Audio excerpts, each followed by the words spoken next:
भांति ऐसे सब सेवा की उस जवान ब्राह्मण ने। बड़ा द्रवित हुआ बूढ़ा ब्राह्मण, धनी ब्राह्मण था वो।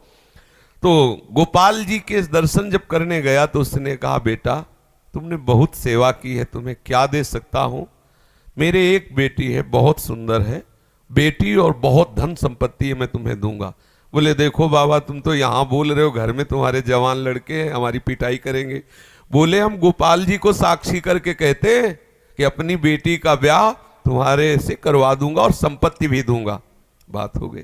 तीर्थ यात्रा करवा के जब घर पहुंचा तो बूढ़े की हिम्मत नहीं कि बात कर सके लड़कों के सामने, क्योंकि बेचारा गरीब ब्राह्मण का लड़का। महीना भर सोचता रहा कि कभी न कभी तो सूचना दे, वो तो सूचना नहीं। तो घर गया उनके और बोला, देखो बाबा, आपने कहा था कि तुम्हारा, तो लड़कों ने धक्का लगाया और दो चार थप्पड़ लगाए कि तेरी सामर्थ्य क्या है कि तू मेरी बहन से ब्याह करने की बात सोच सके। बोले नहीं, बाबा ने कहा था। अब लड़कों की वो स्वरूप देख करके बाबा बदल गए। उनका हमें नहीं याद है कि हमने कुछ कहा था। अब उसने कहा, अरे नहीं, तुमने तो गोपाल जी के सामने कहा था। उनका हमें याद ही नहीं कि हमने तुमसे कुछ कहा है। पीट के भगा दिया। अब उस लड़के को इस बात का बुरा लगा कि तीर्थ यात्रा करके आया और कह रहा कि मुझे याद नहीं है। अब मैं अपनी तरफ से तो कहा नहीं था ब्याह करने की, और इसने हमारा अपमान भी करवाया, अब तो ब्याह करके ही रहेंगे। उसके जिद चढ़ गई। उसने पंचायत बुलाई और पंचायत में कहा कि इसने हमें तीर्थ यात्रा के लिए प्रेरित किया, तीर्थ यात्रा ले गया, मैंने इसकी सब सेवा की, इसने ठाकुर जी के सामने मेरे ब्याह की बात कही। तो बोले कोई और गवाही दो तब बात बनेगी। बोले गवाही में तो केवल हम ही और ये बुढ़ा और ठाकुर जी थे। तो बोले अब भाई गवाही तो दो में क्या, तुम जो कह रहे हो कि इन्होंने कहा, वो कह रहे नहीं कहा, तो तीसरा चाहिए। वो तीसरे में तो ठाकुर जी थे। तो बोले अगर गवाही दे दें तो ब्याह हम जबरदस्ती करवा देंगे। पंचायत पहले लगती थी गांव में, जैसे होता है ना न्यायालय, तो छोटा मोटा न्यायालय समझो गांव का। पंच लोग जो निर्णय कर देते थे फिर वही होता था। तो बुढ़े से कहा तो बुढ़ा राजी हो गया, क्योंकि उसे पता था गोपाल जी थोड़ी आएंगे।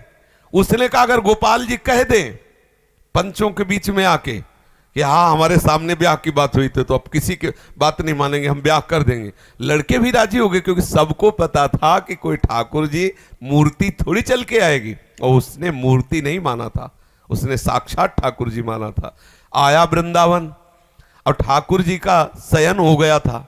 अब वहां से अब वो बहुत परेशान कि अब कल तक हम रुके फिर ठाकुर जी से बात करें, तो ऐसा। अब दरवाजा बंद थे, खटखटाया, क्योंकि उसके लिए मूर्ति थोड़ी है। और कहा सुनो गोपाल जी, हम तुमसे ये पूछने आए कि वो जो वृद्ध ब्राह्मण था उसने कहा था कि नहीं तुम्हारे सामने ब्याह की बात। दो चार बार आवाज लगाई तो वहां से तो कोई उत्तर नहीं आया। फिर बहुत जोर से बोला भड़बड़ा के, देखो हम तुम्हें चैन से सोने नहीं देंगे, हम पैदल चल के आए, भूखे हैं, और आप ब्याह की समस्या है और आपको इसका उत्तर दे। छोटी मोटी बात होती तो छोड़ देते, ब्याह की बात है।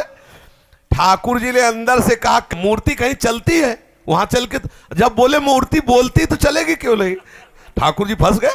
ठाकुर जी ने अंदर से कहा कि कहीं मूर्ति वहां जाके थोड़ी, उड़ीसा में वहां जाके साक्षी थोड़ी देगी, मूर्ति चलती थोड़ी है। बोले महाराज जब मूर्ति बोलती है तो चलेगी क्यों नहीं। अब ठाकुर जी विवश हो गए। ठाकुर जी बाहर निकल के आए और सब सेवक लोग सुला के गए थे। समझो कितना भाव में दम है। उसने देखा बहुत सुंदर गोपाल जी साक्षात ठुमुक ठुमुक कर करके आए, नौ किशोर। बोले देखो हम चलने के लिए तुम्हारे भाव के कारण राजी तो है, लेकिन भोग राग की व्यवस्था, क्योंकि हम वृंदावन के ठाकुर, हमें तो चक माल चाहिए, हमको चना चवेना में तो रुकने वाले हैं नहीं, रबड़ी गुलाब जामुन ये सब चक चाहिए। तो बोले देखो कुछ रुपया तो है, अब शादी का चक्कर, इसलिए व्यवस्था तो तुम्हारी बनाएंगे ही हम। तो बोले कैसे चलोगे। बोले चलेंगे तो हम पैदल ही, आगे आगे तुम चलना, पीछे पीछे हम चलेंगे, थोड़ी थोड़ी देर में कुछ भोग लिए रहना, हमको भोग लगा देना। बोले अब हम चले और तुम आ रहे हो कि नहीं आ रहे हो ये मुझे कैसे पता चलेगा।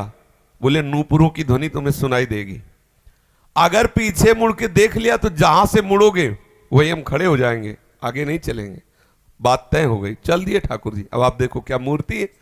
अब वो बीच बीच में भोग लगाता हुआ जब अपने गांव के नजदीक पहुंचा तो सोचा केवल नूपुरे बज रहे हैं कि आ भी रहे हैं। मुड़ के देखा तो ठाकुर जी खड़े। बोले चलो। बोले अब नहीं, आप सबको लिवा के यहीं लाओ क्योंकि हमारा तुम्हारा वादा था। तो बोले कोई बात। गांव में दौड़ता हुआ गया, सबसे हल्ला मचा, वृंदावन के ठाकुर पधारे साक्षी देने के लिए।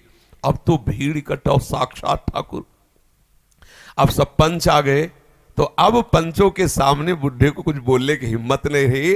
ठाकुर जी ने सबके सामने उस भक्त की वचन रक्षा के लिए बोले और कहा हमारे सामने का ब्याह हुआ। अब आप सोचो, अगर ये कोई बात सतयुग की नहीं है, ये बात सतयुग की नहीं है, ये कलयुग की ही बात है।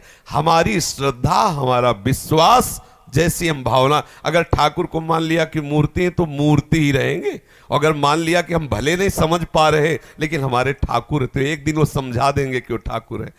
जो छवि हम देख रहे हैं, राधा बाबा के पास भी ऐसी छवि थी, तो राधा बाबा से ठाकुर जी बात करते थे, ठाकुर जी मुस्कुराते थे, और हमारे सामने छवि, क्योंकि हम उन्हें फोटो मानते हैं। कभी फोटो और ये बात ना माने कि मूर्ति वो साक्षात है, ऐसी भावना करे तो अनुभव में आने लगेगा कि ठाकुर साक्षात है।